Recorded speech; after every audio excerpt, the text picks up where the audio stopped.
السلام عليكم ورحمة الله وبركاته. دمان خيارة شرفت له ميل كستا جوجتان كسو دوادا channel كينا Somali Medical Laboratory oo uga barateen casharrada la taxalluqa shaybaadhka. insha Allah maanta waxaynu xooga yar ka tilmaami doonaa ama inta hordhacay fafaala guud aynu ka bixin doonaa urine analysis ama kaadida habka loo baadho ayaynu maanta concept guud iyo intii hore soo qaadan insha Allah laba qaybood aynu qaybin doonaa. marka qaybta hore theory-ga ayaynu soo qaadanaa ka hor intaynaan gudaha u gelin qaybta practical-ka iyo sida loo sameeyo iyo waxyaabaha laga eego. marka urine analysis-ku horta guud ahaan waxyaabaha loo baadho way fara badan yihiin. waxaa la yidhahdaa horta routine marka la eegayo waxyaabaha caafimaad marka la yidhaahdo xanuun guud ayaa qofka laga baadhayaa waa muhiim in lagu daro waana kuwa ugu muhiimsan ayay ku jirtaa sababtoo ah waxyaabo badan ayay sheegtaa. infection gaara way sheegi kartaa mid guudna way sheegi kartaa. infectionka badanka ku dhaca kaadi mareennada macdanta dhuumaha filtrationka ee kelida isku xidha waxyaabahaas oo dhan bay ka qayb qaadataa. macaanka ayay wax ka sheegtaa, borotiinka ayay sidoo kale sheegtaa, keliyaha oo kale haddii wax cilladii ka jirta ayay sheegtaa. marka waxyaabahaas oo dhan way jiraan iyadoo waxyaabahaas oo dhan la eegayo oo urinta ay muhiim u tahay qofka in loo diro ayaa waxaa jirta hababka loo baadho saddex hab ayay noqdaan. saddexdaa hab ee loo baadho waxay kala yihiin ugu horeeya physical examination iyo chemical examination iyo microscopical examination. saddexdaas ayaa guud ahaan loo qaybiya. marka maanta waxa aynu sharaxaynaa physical examination iyo chemical examination ayaynu maanta wax ka sheegi doonaa. physical examination iyo chemical examination marka waxaan ka horeynaa physical examination ka hor intaynaan kaadiyaha eegin. physical examination-ka waxyaabaha laga helo ama waxyaabaha physical ahaan maxaa laga eegi karaa urinta qofka marka laga soo qaado. horta waxa ugu horeeya ee qofka laga eegayaa waa foliumka uu qofku soo qaado waa la eegi karaa. macnaha kaadida inta xaddi baa looga baahan yahay. waxaa la yidhahdaa standardka caalamiga ee urinta ee la isla yaqaano aad adu u baahantahay 10 ml horta waa inaanay ka yaraanin 10 ml 10 ml waa inaanay ka yaraanin meelaha 10 ml baa la dhahaa. waxaa kaloo laga eegi karaa color la isla yaqaano urinta ayaa jira. colorka urinta ee la isla yaqaano badanka waxaa la yiraahdaa waa pale yellow waxay u dhaxaysaa huruudna maaha cadaana maaha waa pale yellow baa la yiraahdaa waa pale waa meel dhexdhexaad. pale yellow adigu macnaha midab noocaas oo kale aan noqon karo adu noocan oo kale uu yar dhow yahay. marka colorka caadiga normal urinta waxaa la yiraahdaa waa pale yellow. waxaa jiri karta inuu white noqoto hatta waxyaabaha white ka dhiga maxay nahay inay ama light noqoto. light macnaha cadaan markay tahay white ahaan lama isticmaalo laakiin light baa urinta loo yaqaan. marka light waxyaabaha ka dhigi kara waxaa ka mid ah laba hab baa ugu muhiimsan. labada hab waxay yihiin number 1 waa qofka oo more table fluid qaatay macnaha wax badan oo biyaa cabay ama sharaab ama wax doonta noqoto wax badan oo biyaa qofka inuu cabay ayaa ka dhigi karta. waxa kale oo jira oo ka dhigi kara macaankana badanka waxaa la yiraahdaa kaadida light ayuu ka dhigaa. marka labada shay bay noqon kartaa. waxaa jiri kara inay noqoto deep yellow huruud oo kale. huruud waxyaabo badan ayaa ka dhigi kara sida jaundice oo kale way ka dhigi karaan. dawooyinka qaar dadku isticmaalaan daraagiskana way ka dhigi karaan. waxaa kaloo jira hab mid la yiraahdo reddish waa casaankaasi wuxuu sheegayaa inay ama kaadi haysta dhaawac ka jiro ama maxay ahayd hooley ay infection xoogay oo macnaha kelidii uretaraha ama kaadi haystii saameeyay uu jiro. anyway waa kaadida dhiigga ku jira sababtuna waxa weeye meel ka mid ah ayuunbay wax ka jiraan urinta. marka midabadaas ayay leedahay. waxaa ka mid ah pale yellow-ga, waxaa ka mid ah reddishka, waxaa ka mid ah light-ka, waxaa ka mid ah brownkana waxyaabo badan markay sedimen fara badan iyo waxyaabo noocaas leedahay ayaa ka dhigi kara ama kaadi ayay noqonaysaa. haddaba kalarada iminka noocan oo kale waxaan odhan karaa waa light waa light waxaad moodaysaa qofku iminka wuxuu odhanayaa waxan waa biyo laakiinse waa light waxa weeye waa kaadi caddaana waa habkaynu lahayn ama waxa ku jira maxay tahay ama macaan buu leeyahay ama more taking fluid buu qaata waxaa jira noocan oo kale waa beelilowna maaha huruud saasoo dhiibayana maaha kanoo kale marka waxaan odhan karnaa adoo yuurin caadiya laakiinse waxay raacsan tahay xagga dhiib yelowga ayay raacsan tahay sidoo kale haddaynu intaa kaga nimaadna kalarka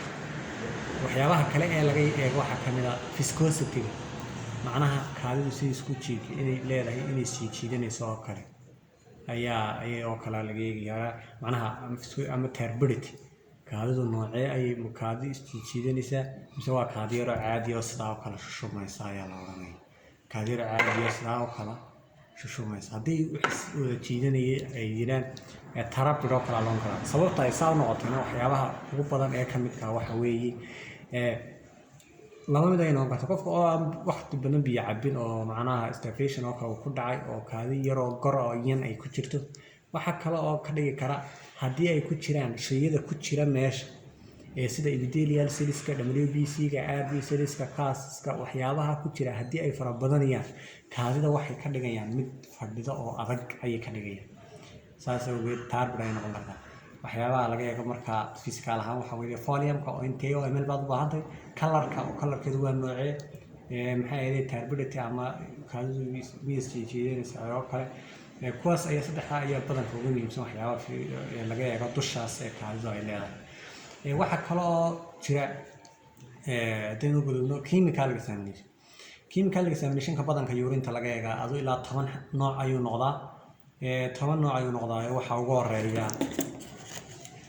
maxay ahayd hore leukocyteska oo laga sheegay stripka leukocyte waa WBC inteeba ku jirta mahal balaas laba balaas waxyaabahaas oo kale urobinologin baa iyadana ka mid ah waxaa kaloo ka mid ah proteinkii waxaa ka mid ah balaadhka iyo RBC-gii waxyaabahaas waxaa ka mid ah specific gravity iyo turbidity badanka xiriir ayaa ka dhexeeya maxay ahayd haddii mar walba turbidity uu bato specific gravity-guna uu badanayo specific gravity wuxuu sheegaa xaddiga shayada ku dhex jira yuurinta maxay ahayd ketonkii baa ka mid ah bilirubintii baa ka mid ah glucose baa ka mid ah haddaba kuwa ugu muhiimsan haddaynu dul istaagno ee badanka yuurinta laga helo waxaa ka mid ah maxay ahayd leukocyte-ka waa laga helaa leukocyte-ka oo kale waa laga helaa badanka leukocyte-ka waxyaaba uu sheego waxaa ka mid ah adu inta WBC kaadida laga heli karo ee balaasada ayuu sheegaa nitrate baa jirta nitrate waxa weeye adu bakteeriyada iyo waxyaabaha kaadida gasho markaa kaadidu maadaama oo bakteeriyada iskaga badan tahay haddana waxaa jirta mararka haddii ay waqti badan taalo oo kale bakteeriya ku dhalata oo kaadidu waxaa la dhahdaa normal ahaan waa acidic marar ay waxyaabo kala bedelaan mooyaane marka waxaa la dhahdaa muddo taalo acidic taas ayaa la bedelaa ammoniada ayaa laga saaraa markaas bakteeriya ayaa ku dhalata waxaa kaloo jirta urobinologin ayaa iyaduna ku jirta oo lagu ogaado inta balaas iyo waxyaabaha ay tahay waxaa ka mid ah borotiinkuna isaguna sidiisa wuxuu sheegay balaasida iyo inta balaas ee qofkan ee borotiina ku jirta iyadoo kale waxyaabaha keenaya ay kala duwan yihiin oo qofka kelida oo xanuunaysa